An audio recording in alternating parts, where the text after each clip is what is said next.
Vakomana vekubata maJeremiah Chibharo vanzi vabude zvavo nekuti hapana nyaya mushure mekushaikwa kweevidence.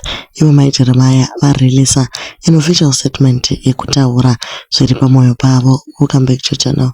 Please don't forget to like and subscribe. Manyora ivo ndokuti makadiko mhuri yeZimbabwe. I would like to inform each and everyone who had been following my case from the beginning. Today marks the end of the court procedures. The court ruled and acquitted the two men I had accused of Kundibata Chibharo. They are free. I would like to thank you all for your moral support and prayers during this difficult time. I'm no longer as ashamed as I was when I first broke out the story. Nekuti makamira neni. I feel relieved because I managed to pursue this case to the end. I am not disappointed in the verdict either, because they were thorough in trying to find evidence beyond reasonable doubt.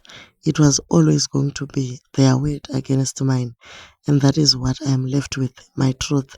I am simply grateful that my voice was heard in the courts of law, and that my case will serve as an example of what to do or what not to do kana uchinge wasangana nedambudziko rakadai.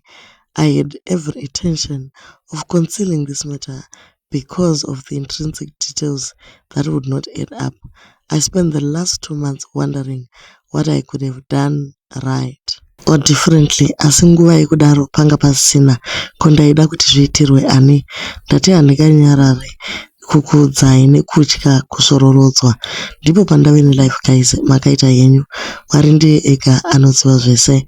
Ndinokutendai nekunyadziswa pamwe chete neni. Ndinovimba Ishe samasimba ose achakupai zvishuwo zvemwoyo yenyu.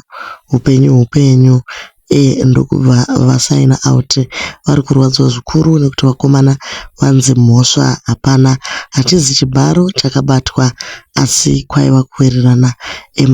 Netizens pamwe chete nemasocialites vauya kuzovanyaradza ndokuedza kumira navo, asi pari zvino chero nesuwo comment hatina.